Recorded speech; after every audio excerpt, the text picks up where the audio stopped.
പ്രാധാന്യം ഇവിടെ ഓർമ്മിപ്പിച്ചിട്ടുണ്ട്. ലോകത്തുടനീളമുള്ള തൊഴിലാളികൾ അവരുടെ അവകാശങ്ങൾക്ക് വേണ്ടി പൊരുതിയ വലിയ സമരഭടന്മാരെ ഓർമ്മിച്ചുകൊണ്ട് ആ ഓർമ്മകളെ വീണ്ടും സമരജ്വാലകളാക്കി മാറ്റി മുന്നോട്ടു പോകുന്നു എന്നതാണ് ഈ ദിവസത്തിൻ്റെ ഏറ്റവും വലിയ പ്രത്യേകത. നമുക്കറിയാവുന്നതുപോലെ ഈ മെയ് ദിനം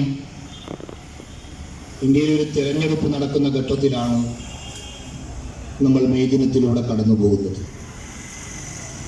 ഈ രാജ്യത്ത് കഴിഞ്ഞ 10 വർഷമായി ഭരിച്ചുകൊണ്ടിരിക്കുന്ന നരേന്ദ്രമോദിയുടെ ഗവൺമെന്റിനെതിരായ അതിശക്തമായ പ്രതിഷേധവും പ്രതിരോധവുമൊക്കെ ജനാധിപത്യ പ്രക്രിയയിലൂടെ നിർവഹിച്ചുകൊണ്ടിരിക്കുന്ന വളരെ സന്തോഷകരമായൊരു ഘട്ടത്തിലൂടെയാണ് രാജ്യം കടന്നു പോകുന്നത്.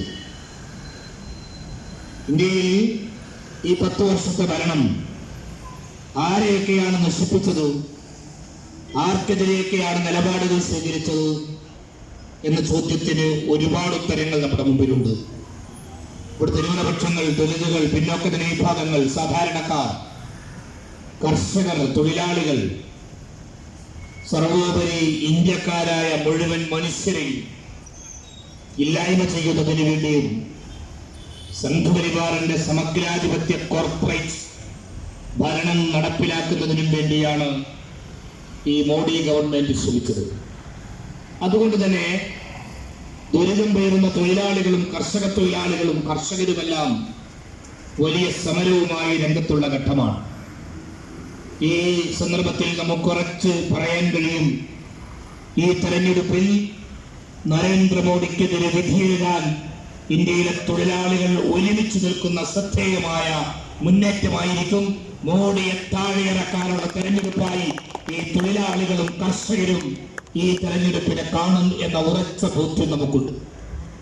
എന്തുകൊണ്ടെന്ന് ചോദിച്ചാൽ ഈ രാജ്യത്തിലെ തൊഴിലാളികൾ പൊരുതി നേടിയ അവകാശങ്ങൾ, അതിശക്തമായ പ്രക്ഷോഭങ്ങളിലൂടെ നേടിയെടുത്ത അവകാശങ്ങൾ, ഭരണഘടന ഉറപ്പു നൽകിയ അവകാശങ്ങൾ, ലോകത്തുടനീളമുള്ള തൊഴിലാളികൾക്ക് വകവെച്ചു കൊടുത്ത അവകാശങ്ങൾ ഒന്നൊന്നായി കൈക്കലാക്കിക്കൊണ്ട് ഇന്ത്യയെ കോർപ്പറേറ്റുകളുടെ ഭൂമിയാക്കി മാറ്റുകയും ഇന്ത്യയിലെ തൊഴിലാളികളെ കോർപ്പറേറ്റുകളെ അടിമകളാക്കി മാറ്റുകയും ചെയ്തുകൊണ്ടിരിക്കുന്ന ഒരു ഗവൺമെന്റാണ് ഇന്ത്യ ഭരിച്ചുകൊണ്ടിരിക്കുന്നത് എന്ന് നമുക്കറിയാം.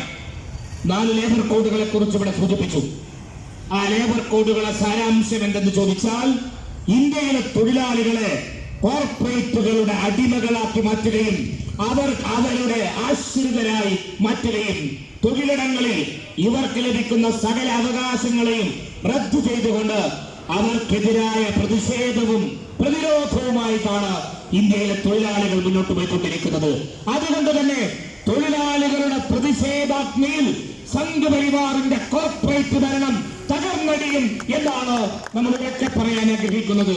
ഈ 4 നിയമങ്ങളാണ് ഒരു ഭാഗത്തെങ്കിൽ ഇന്ത്യയെ കർഷകരെ കുത്തുപാളയെടുപ്പിക്കുന്ന, ഈ രാജ്യത്തിലെ കർഷകരെ സമ്പൂർണമായി ഇവിടുത്തെ കോർപ്പറേറ്റുകളുടെ കൂലിത്തൊഴിലാളികളാക്കുന്ന, ഈ രാജ്യത്തിലെ കൃഷിഭൂമിയും വിത്തും വളവും എല്ലാം കോർപ്പറേറ്റുകളുടെ മുമ്പിൽ താലത്തിൽ വെച്ച് കൊടുക്കുന്നതിന് വേണ്ടി 3 കർഷക നിയമങ്ങളുണ്ടായി.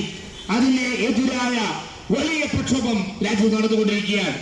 1ാം കർഷക സമരം, 2ാം കർഷക സമരം എന്നൊക്കെ പേര് വെച്ചുകൊണ്ടുള്ള പോരാട്ടങ്ങൾ നമ്മുടെ മനസ്സിൽ ഓർമ്മയുണ്ട്. 1ാം സ്വാതന്ത്ര്യ സമരം എന്ന് പറയുന്നത് പോലെ ഇന്ത്യയിലെ കർഷകർ പുതിയൊരു സ്വാതന്ത്ര്യ പ്രക്ഷോഭത്തിന്റെ കരുത്തുമായിട്ടാണ് ആ കർഷക പ്രക്ഷോഭത്തിൽ അണിചേർന്നിരിക്കുന്നത്. അവർ പറയുന്ന ആവശ്യം കോർപ്പറേറ്റുകളിൽ നിന്ന് ഞങ്ങൾ രക്ഷിക്കണം, മിനിമം പ്രൈസ് ഞങ്ങളുടെ വിളകൾക്ക് നൽകുന്ന സാഹചര്യം ഉണ്ടാകണം, കൃഷിഭൂമി ഞങ്ങളുടേതാക്കി തരണം, വിത്തും വളവും സബ്സിഡിയിലൂടെ നൽകണം, കടങ്ങളിൽ തരണം, ഇതുപോലുള്ള ആവശ്യങ്ങൾ ഉന്നയിച്ചുകൊണ്ടാണ് അവർ സമരം നടത്തുന്നത്. അവരുടെ അടിസ്ഥാനപരമായ ആവശ്യം 3 നിയമങ്ങളിലൂടെ ഇന്ത്യയിലെ കർഷകരെ ഞെക്കിക്കൊല്ലാൻ തീരുമാനിച്ച ഗവൺമെന്റിനെതിരായ പ്രതിഷേധമായിരുന്നു. അത് ഞങ്ങൾ അംഗീകരിച്ചിരിക്കുന്നു. മോഡിയുടെ ഗ്യാരണ്ടി ആയിരുന്നു കർഷക നിയമങ്ങൾ റദ്ദു ചെയ്യുമെന്നത്. പക്ഷേ വർഷം 1 കഴിഞ്ഞിട്ടും അതിൽ യാതൊരു നിലപാടും എടുക്കാതെ കർഷകരെ പറ്റിച്ച ഗവൺമെന്റിനെതിരായ രോഷവുമായി ഇന്ത്യയിലെ കർഷകരും കർഷക തൊഴിലാളികളും രംഗത്ത് വരും എന്ന് തന്നെയാണ് ഈ സന്ദർഭത്തിൽ നമുക്ക് സൂചിപ്പിക്കാനുള്ളത്. രാജ്യത്തെ തൊഴിലാളികളെ പാപ്പരാക്കുന്ന, അവരെ അടിമകളാക്കുന്ന നിയമങ്ങൾ ഇന്ത്യ രാജ്യം നിർമ്മിച്ചു. ആർക്ക് വേണ്ടി? ഈ രാജ്യത്തിലെ ഏതെങ്കിലും പൗരന്മാർക്ക് വേണ്ടിയല്ല, ഇവിടെയുള്ള തൊഴിലാളികൾക്ക് വേണ്ടിയല്ല, പകരം ലോകത്തിലെ കോർപ്പറേറ്റുകൾക്ക് വേണ്ടി, കുത്തകകൾക്ക് വേണ്ടി. അതുകൊണ്ടാണ് ഇന്ത്യ രാജ്യത്തോട് യാതൊരു സ്നേഹവുമില്ലാത്ത ഗവൺമെന്റാണ് RSSന്റെ BJPയുടെ ഗവൺമെന്റ് എന്ന് പറയുന്നത്. ഇത് രാജ്യസ്നേഹികളുടെ ഗവൺമെന്റ് അല്ല, രാജ്യദ്രോഹികളുടെ ഗവൺമെന്റാണ്.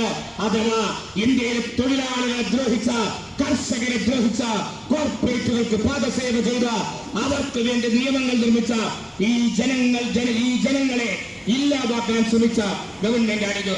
രാജ്യത്ത് BJP ഭരിക്കുന്ന സംസ്ഥാനങ്ങളിൽ നേർക്കുനേരെ ആ നിയമങ്ങൾ നടപ്പിലാക്കി. നിർഭാഗ്യവശാൽ ഞങ്ങൾ BJPക്കെതിരാണ്, കോർപ്പറേറ്റുകൾക്കെതിരാണ്, കുത്തകകൾക്കെതിരാണ് എന്ന് പറഞ്ഞുകൊണ്ടിരിക്കുന്ന കേരളത്തിലും ഈസി ടു ഡൂയിങ് ബിസിനസ് എന്ന പേരിൽ ബിസിനസ്സുകൾ എളുപ്പമാക്കുക, വ്യവസായ സംരംഭങ്ങൾക്ക് വേണ്ടി വളരെ പ്രത്യേകമായ പദ്ധതികൾ എന്ന പേരിൽ കേന്ദ്ര ഗവൺമെന്റ് ഇന്ത്യ രാജ്യത്ത് നടപ്പിലാക്കുക. BJP ഭരിക്കുന്ന സംസ്ഥാനങ്ങളിൽ അവർ നടപ്പിലാക്കിയ നിയമങ്ങളുടെ ഒരു കേരളീയം പതിപ്പ് സഖാവ് പിണറായി വിജയന്റെ ഗവൺമെന്റ് കേരളത്തിൽ നിശബ്ദമായി നടപ്പിലാക്കുന്നുണ്ട്. ഇത് തിരിച്ചറിഞ്ഞുകൊണ്ട് പൊരുതിയ പ്രസ്ഥാനമാണ് FITU. ഞങ്ങൾ പറയാൻ ആഗ്രഹിക്കുന്നു, കേന്ദ്ര ഗവൺമെന്റിന്റെ തൊഴിലാളി വിരുദ്ധ നയങ്ങൾക്കെതിരായ പ്രക്ഷോഭവും പോരാട്ടവുമാണ് അതിശക്തമായി നമ്മൾ ഉന്നയിക്കുന്നത്.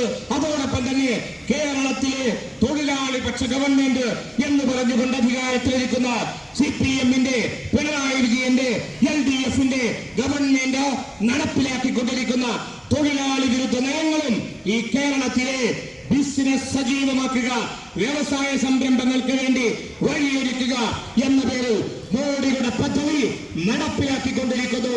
അതിനെതിരെ തിരിച്ചറിവോടെ പൊരുതാൻ അതിശക്തമായ രംഗത്തുള്ള പ്രസ്ഥാനമാണ് FITU എന്നതുകൂടി ഈ സന്ദർഭത്തിൽ ഓർമ്മിക്കുകയാണ്. ഇവിടെയുള്ള തൊഴിലാളി സംഘടനകളെ കോർപ്പറേറ്റുകൾക്ക് വേണ്ടി CPM വിലക്കെടുത്തപ്പോൾ അതിൽ വീണുപോകാത്ത ഒരു തൊഴിലാളി സംഘടനയാണ് FITU എന്ന് അഭിമാനത്തോടെ ഈ സന്ദർഭത്തിൽ ഓർമ്മിപ്പിക്കാനും ഞാൻ ഈ സമയം പ്രയോജനപ്പെടുത്തുകയാണ്. അങ്ങനെ ഇന്ത്യയിലുടനീളം നടപ്പിലാക്കിക്കൊണ്ടിരിക്കുന്ന തൊഴിലാളി വിരുദ്ധ നിയമങ്ങളെ തിരിച്ചറിഞ്ഞുകൊണ്ട് ചെറുത്തു തോൽപ്പിക്കാൻ നമുക്ക് സാധിക്കേണ്ടതായിട്ടുണ്ട്.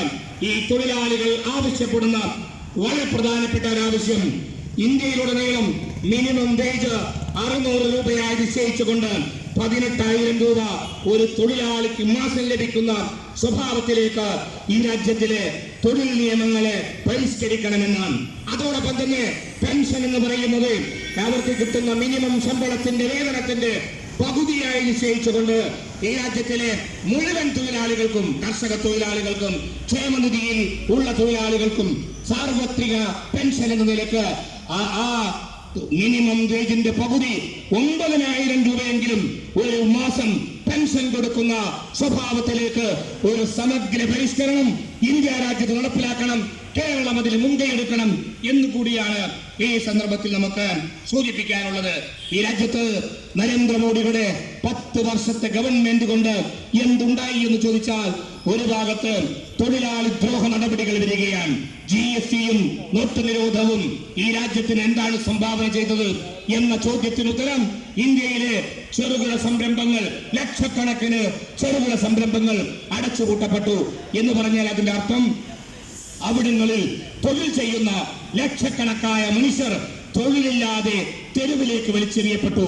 അതോടൊപ്പം തന്നെ തൊഴിൽ വലിയ വാഗ്ദാനം ചെയ്തിട്ട് വർഷം 2 കോടി തൊഴിലവസരം എന്നൊക്കെ പറഞ്ഞവർ അധികാരത്തിൽ വന്നിട്ട് ഈ ഇന്ത്യ രാജ്യം ഇതുവരെ കണ്ടിട്ടില്ലാത്ത വലിയ തൊഴിലില്ലായ്മയുടെ പ്രതിസന്ധിയിലൂടെ രാജ്യം കടന്നു പോകുകയാണ്.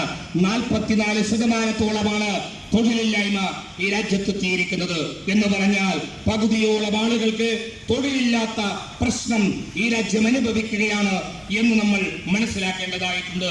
അതോടൊപ്പം തന്നെ ഇന്ത്യ രാജ്യം ഈ തൊഴിലില്ലായ്മ അനുഭവിക്കുമ്പോൾ തന്നെ കരാർ തൊഴിൽ നിയമനങ്ങൾ, അതേപോലെ തന്നെ കമ്പനികളിൽ, വലിയ വലിയ കോർപ്പറേറ്റ് കമ്പനികളിൽ തൊഴിലാളി വിരുദ്ധമായ നിലപാടുകളും നിയമങ്ങളും പിരിച്ചുവിടലുകളും ശമ്പളം വെട്ടിക്കുറയ്ക്കലുകളും ഒക്കെ വലിയ അളവിൽ നടന്നുകൊണ്ടിരിക്കുകയാണ്. ഒരു ഭാഗത്ത് കോർപ്പറേറ്റുകൾക്ക് എല്ലാവിധ പിന്തുണയും കൊടുക്കുകയാണ്. വിജയ് മല്യ എന്ന് പറയുന്ന ഒരു മാന്യൻ നാട് വിട്ട് നമുക്കറിയാം.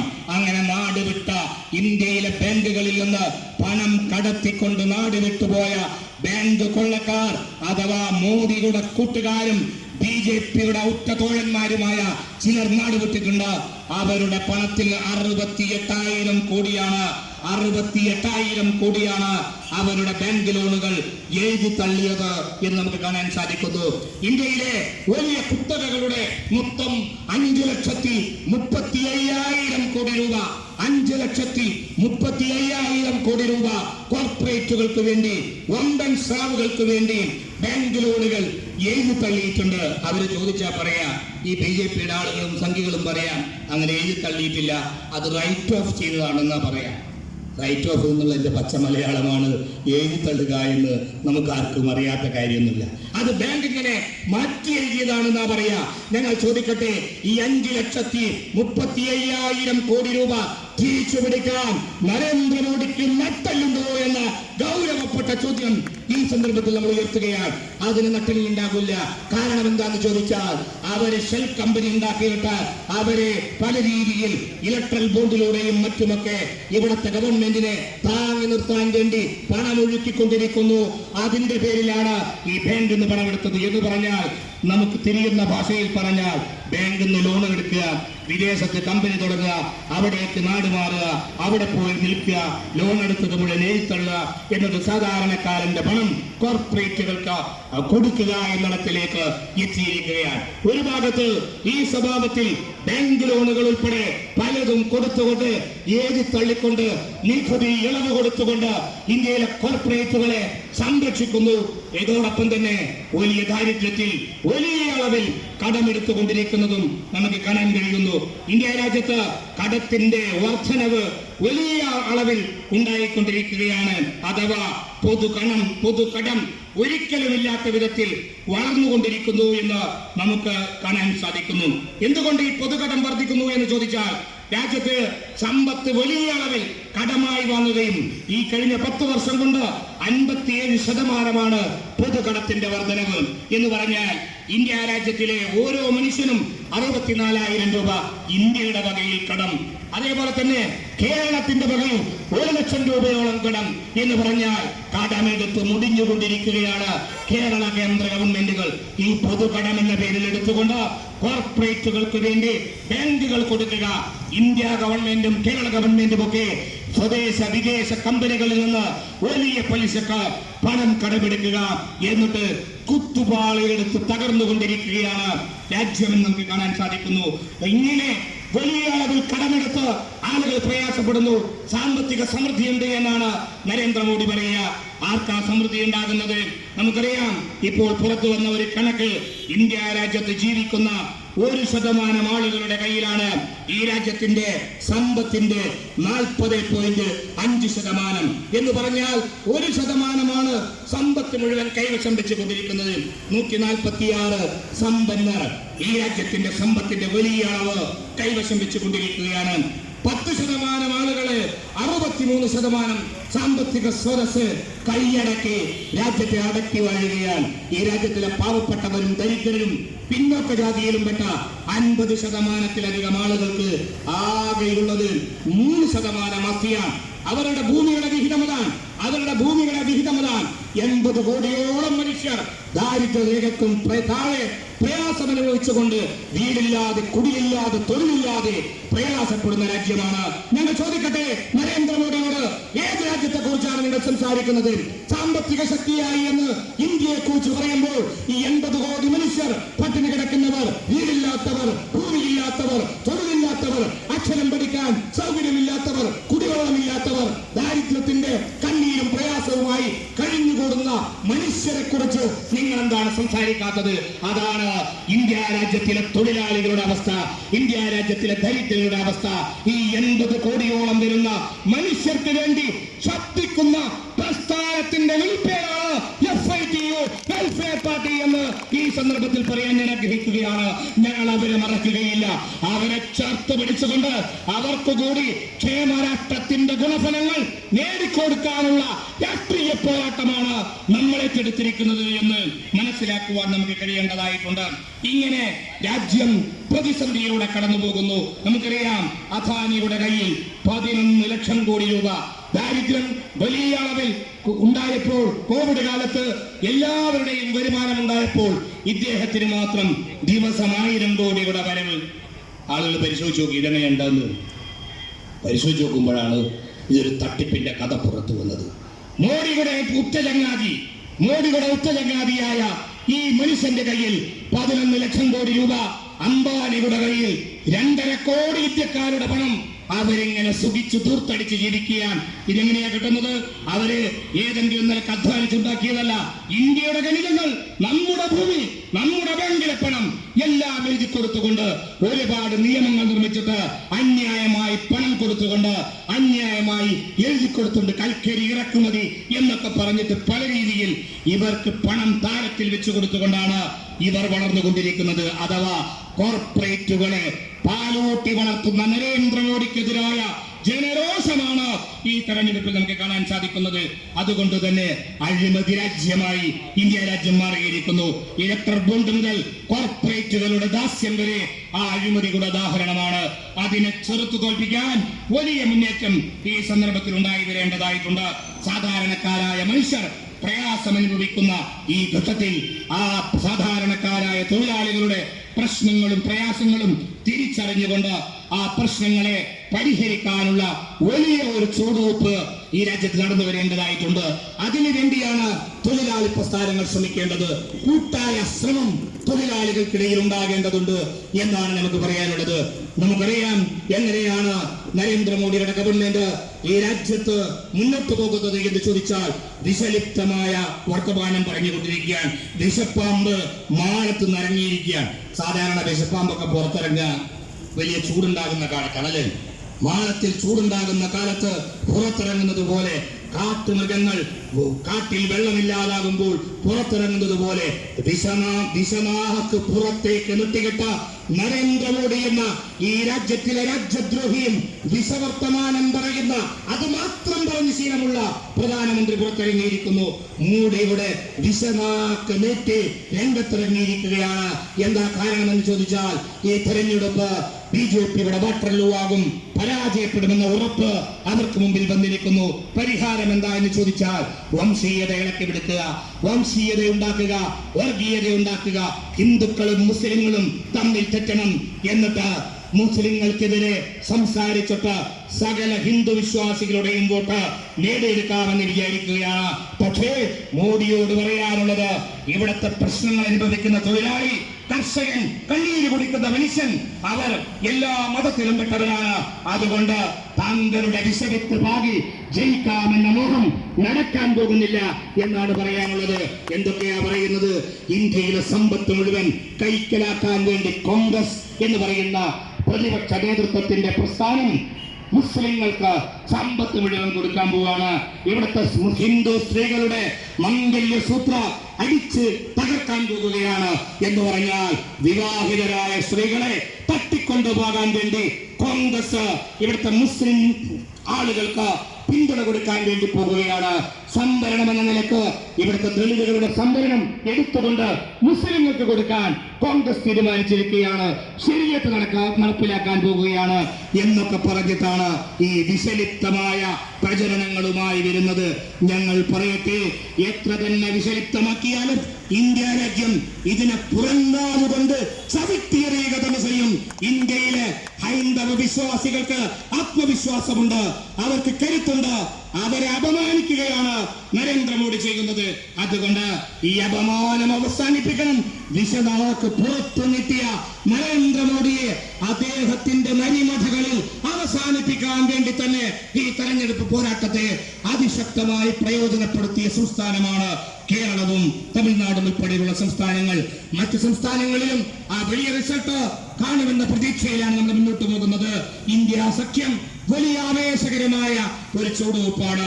ഒരുപാട് അഭിപ്രായ വ്യത്യാസങ്ങൾ ഉണ്ടായിരിക്കെ തന്നെ സാറിന് നിന്നുകൊണ്ട് ആ മുന്നേറ്റം ശക്തമായി ചുവടുവെക്കുകയാണ്. നമ്മുടെ കേരളത്തിലെ തെരഞ്ഞെടുപ്പ് കാല ചർച്ചയിൽ നടന്നതുപോലെയൊന്നുമല്ല, പിണറായിയും മറ്റുമൊക്കെ കൊമ്പ് കോർത്തുകൊണ്ട് സംസാരിച്ചതുപോലെയല്ല ഇന്ത്യ രാജ്യത്ത് നടക്കുന്നത്. അവർ ഒരുമിച്ച് നിൽക്കുകയാണ്, അതിശക്തമായി മുന്നേറുകയാണ്. നേരത്തെ MP-മാരെ MLA-മാരെ ഒക്കെ വിലക്കെടുക്കാറുണ്ട്. ഇവിടെ സാധാരണ സ്കൂളുകളിലൊക്കെ പത്രിക കൊടുത്താൽ ചിലപ്പോൾ ഇങ്ങനെ പേടിപ്പിച്ചിട്ട് കുട്ടികളുടെ പത്രിക പിൻവലിപ്പിക്കാറുണ്ട്. അതൊന്നും കേരളത്തിന്, ഇന്ത്യ രാജ്യത്തിന്, ജനാധിപത്യ സംസ്കാരത്തിന് കണ്ട് ശീലമില്ലാത്തതാണ്. പക്ഷേ നരേന്ദ്രമോദിയും കൂട്ടരും ആളുകളെ ഭീഷണിപ്പെടുത്തുകയാണ്. ഭീഷണിപ്പെടുത്തിയിട്ട് പത്രിക പിൻവലിപ്പിക്കുകയാണ്. ഇത് ജനാധിപത്യത്തെ കൊല്ലനും കുത്തലാണ്. പക്ഷേ അതിനെ ചോദ്യം ചെയ്യാൻ ഇവിടുത്തെ BJP-യുടെ RSS-ന്റെ വാലാട്ടിയായ തെരഞ്ഞെടുപ്പ് കമ്മീഷന് കഴിയുന്നില്ലെങ്കിൽ ഒരു കാലം വരും തിരിച്ചടിക്കാനുള്ള പോരാട്ട വീര്യം ഇന്ത്യൻ ജനത ഈ ആർജിച്ചെടുത്തുകൊണ്ട് അതിശക്തമായി വരും എന്ന് തന്നെയാണ് പറയാനുള്ളത്. എന്തൊക്കെയാണ് നടക്കുന്നത്? ഒരു ഭാഗത്ത് ഇതുവരെ നമ്മൾ കണ്ടത് ഈ ചാക്കുമായി അമിത്ഷാ ഇറങ്ങുന്നതാണ്. ചാക്കുമായി ഇറങ്ങിയിട്ട് നോട്ട് കെട്ട് മുഴുവൻ ചാക്കിലാക്കിയിട്ട് ആളുകളെ ഇങ്ങനെ ഇളക്കെടുക്കുന്ന പരിപാടി നമ്മൾ കുറെ കണ്ടതാണ്. റിസോർട്ടിലൊക്കെ ആക്കാറുണ്ട്. ഇപ്പോഴിതാ സ്ഥാനാർത്ഥികളെ വിലക്കെടുക്കുകയാണ്, ഭീഷണിപ്പെടുത്തുകയാണ്. ഏറ്റവും ഒടുവിൽ അങ്ങനെ പിൻവലിപ്പിച്ച ഒരു സ്ഥാനാർത്ഥിയെ കുറിച്ച് പറയാണ്, 17 കൊല്ലം മുമ്പ് അദ്ദേഹം ചെയ്ത ഒരു കുറ്റകൃത്യത്തെ മുമ്പിൽ വെച്ചുകൊണ്ട് താങ്കൾ പത്രിക പിൻവലിച്ചിട്ടില്ലെങ്കിൽ ജയിലിൽ കിടക്കേണ്ടി വരും എന്നാണ് പറഞ്ഞുകൊണ്ടിരിക്കുന്നത്. ഇങ്ങനെയുള്ള ജനാധിപത്യ ധ്വംസകരായി സദാചാര ധാർമ്മികതയില്ലാത്ത RSS മുന്നോട്ട് പോകുമ്പോൾ അതിനെതിരായ ജനാധിപത്യ വിശ്വാസികളുടെ പ്രതിരോധം അതിശക്തമായി ഉയർത്തിക്കൊണ്ടുവരുവാൻ നമുക്ക് കഴിയേണ്ടതായിട്ടുണ്ട്. ഇന്ത്യയിൽ അത് സംഭവിക്കുകയാണ്. അതുകൊണ്ടാണ് BJP-യിൽ അങ്കലാപ്പുണ്ടാകുന്നത്, RSS അങ്കലാപ്പുണ്ടാകുന്നത്. അവർ ഭയപ്പെടുന്നത് ഇന്ത്യ സഖ്യം അതിശക്തമായ മുന്നേറ്റമായി രൂപപ്പെട്ടുകൊണ്ടിരിക്കുമ്പോൾ അതിന്റെ ഒരു പോരാളിയായി ഉണ്ടായിരുന്ന അരവിന്ദ് കെജ്രിവാളിനെ ജയിലിലടക്കുകയാണ്. കെജ്രിവാളിനോട് നമുക്ക് ഒരുപാട് വിയോജിപ്പുണ്ട്. പൗരത്വ സമരം ഡൽഹിയുടെ തെരുവുകളിൽ ശക്തിപ്പെടുമ്പോൾ അദ്ദേഹം കണ്ണു തുറന്നിരുന്നില്ല. പൗരത്വ സമരത്തെ ഷാഹിൻബാഗിനെ ചോരയിൽ മുക്കിക്കൊല്ലാൻ 52 മുസ്ലിം ചെറുപ്പക്കാരെ അരിഞ്ഞു വീഴ്ത്തിക്കൊണ്ട് അമിത്ഷാ ആസൂത്രണം ചെയ്ത ഡൽഹിയിലെ കലാപം അത് കണ്ടപ്പോൾ അദ്ദേഹം കണ്ണു തുറന്നിരുന്നില്ല. അന്ന് അദ്ദേഹം ഈ രാമജപത്തെ, RSS-ന്റെ രാമജപത്തെ മറികടക്കാൻ ഹനുമാൻ ജപവുമായി നടക്കുകയായിരുന്നു. പക്ഷേ അദ്ദേഹം തിരിച്ചറിഞ്ഞു, ഈ സംഘപരിവാർ ഒന്നാമത്തെ ശത്രുക്കൾ മുസ്ലിങ്ങളാണെങ്കിൽ, രണ്ടാം ശത്രു ദളിതുകളാണെങ്കിൽ, മൂന്നാം ശത്രു ആശയപരമായി വിയോജിപ്പുള്ള ഏത് സവർണ മാടമ്പിയെയും പിടികൂടുക തന്നെ ചെയ്യുമെന്ന തിരിച്ചറിവ് അദ്ദേഹത്തിന് വന്നിരിക്കുന്നു. അദ്ദേഹത്തെ ജയിലിൽ പിടിച്ചിട്ടിരിക്കുന്നു. നമുക്ക് പറയാനുള്ളത്, അദ്ദേഹത്തെ ജയിലിലടച്ചത് അന്യായമാണ്. പ്രതിപക്ഷ മുന്നേറ്റത്തെ അടിവേലറുക്കാനുള്ള മോദിയുടെ ശ്രമമാണ്. അത് അംഗീകരിക്കാൻ നമുക്ക് കഴിയില്ല. അതുകൊണ്ട് ഈ കെജ്രിവാളിനെ പൂട്ടിയിട്ടാലും ആ ജനരോഷം ഇന്ത്യൻ തെരുവുകളിൽ ആഞ്ഞടിക്കുക തന്നെ ചെയ്യും. ജനാധിപത്യത്തിന്റെ കരുത്ത് കൊണ്ട് അമിത്ഷാക്കും നരേന്ദ്രമോദിക്കും RSS-നുമെതിരായ മുന്നേറ്റമായി ഈ തെരഞ്ഞെടുപ്പ് മാറും എന്നതിൽ നമുക്ക് സംശയമില്ല. വെൽഫെയർ പാർട്ടി മുമ്പേ പറഞ്ഞു വെച്ചത് ആശയ ദൃഢതയുള്ള കാഴ്ചപ്പാടുള്ള സംഘപരിവാറിനെതിരായ പ്രതിഷേധവും പ്രതിരോധവുമായി ഈ ഇന്ത്യ മുന്നണി മാറണമെന്നാണ്. അത് അത്രത്തോളം വിജയിച്ചിട്ടില്ലെങ്കിലും ആ കൂട്ടായ്മയിൽ നമുക്ക് പ്രതീക്ഷയുണ്ട്. അതിന്ത്യയെ വീണ്ടെടുക്കുമെന്ന ശക്തമായ പ്രതീക്ഷയാണ് നമുക്കുള്ളത്. അഥവാ ഇന്ത്യ രാജ്യത്തെ തിരിച്ചു പിടിക്കാനും പുനർനിർമ്മിക്കുവാനുമുള്ള ശ്രമമാണ് നമുക്ക് നടത്താനുള്ളത്. തൊഴിലാളികളും സാധാരണക്കാരും കർഷകരുമെല്ലാം ഇന്ത്യയെ പുനർനിർമ്മിക്കാൻ തീരുമാനിച്ചിരിക്കണം എന്ന് പറഞ്ഞാൽ എന്താ അർത്ഥം? ഇത് രാഷ്ട്രീയമായ മാറ്റമല്ല. 10 വർഷം ഉണ്ടായത് ഇന്ത്യയെ തകർക്കുന്ന വിഷവേര് ഇന്ത്യയുടെ സൗഹാർദ്ദത്തിന്റെ, മതേതരത്വത്തിന്റെ മണ്ണിലേക്ക് അഴ്ത്തിക്കൊണ്ട് ഈ രാജ്യത്ത് തന്നെ കൊലക്ക് കൊടുത്ത ഭരണമാണ് 10 വർഷത്തെ ഭരണം. ആ വിഷമിറക്കണമെങ്കിൽ വലിയ പണിയെടുക്കണം. സാധാരണ വിഷപ്പാമ്പ് തീണ്ടിയാൽ ചെയ്യുന്ന പണി നമുക്കറിയാലോ. വലിയ വലിയ വലിയ രാജവെമ്പാലമാരൊക്കെയാണ് കടിക്കുന്നതെങ്കിൽ അതിന് വലിയ പണിയായിരിക്കും. അമ്മാതിരി രാജവെമ്പാലമാരാണ് ഇന്ത്യൻ ശരീരത്തെ കടിച്ച വിഷം അതിന്റെ ഉള്ളിലേക്ക് ആഴ്ന്നിറങ്ങിയിരിക്കുന്നത്.